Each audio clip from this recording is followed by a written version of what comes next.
another just example I might bring up, because Paul Flynn was actually on the podcast. He spoke about this, and it's just kind of burned took my memory on this. Paul mentioned how when you came in charge, you reached out to him and said like what you were trying to do, and he was the type of player you were trying to bring in. But he also mentioned then that like early on in his Dublin career, he had to realise that he couldn't kick the ball well enough for an inter-county forward. And he said he used to spend time, I think it was in DCU, with yourself and Bernard, basically coaching him how to kick the ball properly.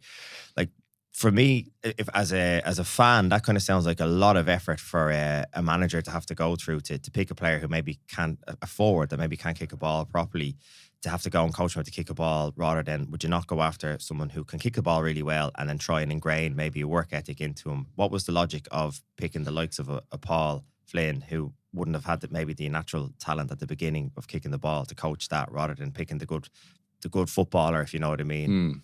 Like, obviously you've been proved incredibly right for what you did, because Paul's gone on to have an amazing career with 4 All-Stars back to back. But there was obviously something there you seen in him that thought this was worth it. I think, Paul, for instance, Michael Darragh would be quite similar in let's say when they started, they may not have been the best kickers of the ball, but the two of them had incredible physical attributes naturally. They were naturally strong, fast, could run forever, the two of them, and they were so powerful. So, I mean, that's grand, except what they both had as well was an absolute total hunger to learn and get better, and they had a phenomenal attitude and belief in themselves, and that's harder to coach. So I definitely think when we were bringing people in from 2010 onwards, we were looking for that kind of attitude, belief and hunger to learn, and if they were big and strong, even better, because it's easier to teach the skills to a level that's good enough, but that thing there is kind of the intangible one that I have to say now, I would struggle. I don't even know where I'd start when and I've had players who are extremely gifted but just don't want it, and if they don't want it, I just don't know how you put that into them.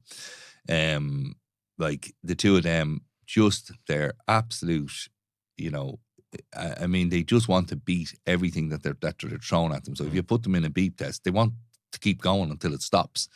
And they don't stop until they get to the stage that it stops. And when you have that, then when they put them out in the pitch, they're going to give you 110%. So it's people like them, it's far easier to spend time coaching that, because the other one, I don't know how to do it. Because if the inner drive is not there, or the inner motivation, then it's very difficult. Okay. If you enjoyed this clip, you can catch the full episode on Spotify, Apple Podcasts, or wherever you get your podcasts.